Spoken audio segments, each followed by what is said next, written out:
cette semaine, nous sommes à Metz avec Johan, le chef de chez Nouvelle Air. Donc, on va réaliser la 4e recette de cette semaine avec du gibier. On a une belle pièce de marcassin. On va faire quoi avec ça? Alors, on va travailler un dos de marcassin avec un peu de céleri et des pleurotes. Une saison un peu... on est sur une recette hivernale. Voilà. Exactement.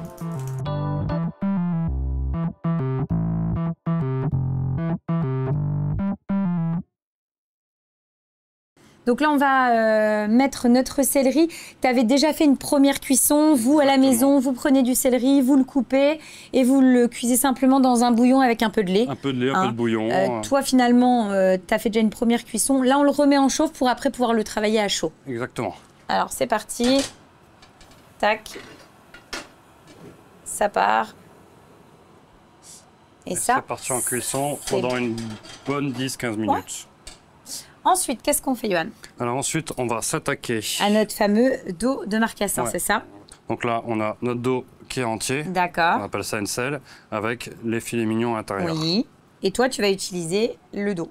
J'utilise le tout. Oui, mais là, pour la recette, là... Pour la recette, on va utiliser la partie du dos.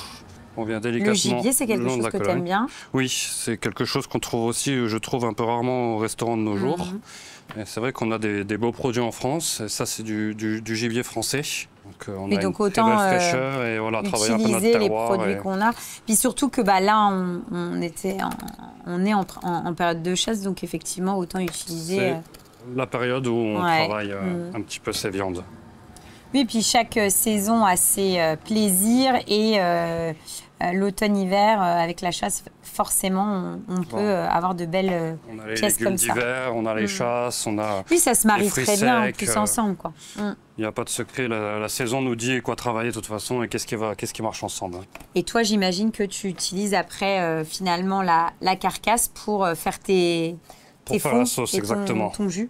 Jus que tu as déjà réalisé en amont. Oui, c'est une sauce grand veneur. D'accord. Grand veneur Escoffier, donc c'est mon jus de gibier fini à la gelée de groseille. Les gens sont surpris de voir à la carte du marcassin? Alors, ça marche plutôt bien, ouais. C'est vrai que c'est pas un produit qu'on a l'habitude de retrouver habituellement partout dans tous les restaurants. Donc c'est vrai que les gens se laissent plutôt bien tenter et c'est un produit qu'on vend plutôt bien, ouais. C'est un beau produit en plus, donc... c'est vrai que ça marche vraiment bien. C'est un produit que tu aimes travailler et en plus, il a du succès, quoi. Ouais, et voilà. Donc super. Là, nous avons notre filet que je vais cuire après sous vide, basse température. D'accord. Donc on cuit ça à peu près pendant une bonne heure à 57 degrés. Moi, tu t'imagines que je n'ai pas de machine pour cuire basse température. Je fais comment à la maison? Alors à la maison, on va tailler des beaux tronçons comme ça. D'accord. On va retirer ça et puis on va passer ça une petite dizaine de minutes au four. Donc retire, on marque bien et après au four à combien? 180 degrés, une bonne dizaine de minutes. Et je mets, parce que je vois, je mets une petite branche on va mettre un peu de thym, un peu de romarin, un peu d'ail, voilà, dans la poêle. Ça nourrit toujours, exactement, ça nourrit toujours un petit peu le marcassin. Ça marche. Donc ça, tu vas réserver et débarrasser et nous, on va récupérer et utiliser celle que tu as déjà cuit basse température, c'est ça? Tout à fait. Donc là, on a réservé la viande, on va s'occuper des pleurotes. Voilà, on va donc récupérer les pleurotes et on va juste les effeuiller. Oui. Donc on les effeuille voilà, grossièrement à la main, tout simplement. Voilà, c'est bon. Donc on passe sur le chaud. Ouais. Donc tu prends une poêle, tu mets un petit peu de matière grasse. Un peu d'huile d'olive. Ok. Bon là, elle fait bien chauffer. On la fait bien chauffer jusqu'au point de fumée. Et donc là, c'est parti, on met nos champignons. J'assaisonne direct sel et poivre pour faire dégorger et cracher un peu l'eau de mes champignons en même temps. Tout à fait. Et là, on y va. Et donc ensuite, tu rajoutes un peu de beurre. Oui. Et puis... et un peu de persillade. Oui, qu'on avait utilisé pour les escargots. Donc du persil haché et de l'ail. Et là, on poêle. C'est régressif, cette odeur de la persillade. Un classique français, on aime bien. Et voilà, on va pouvoir débarrasser nos pleurotes qui sont juste cuites. Donc là, c'est bon, on débarrasse.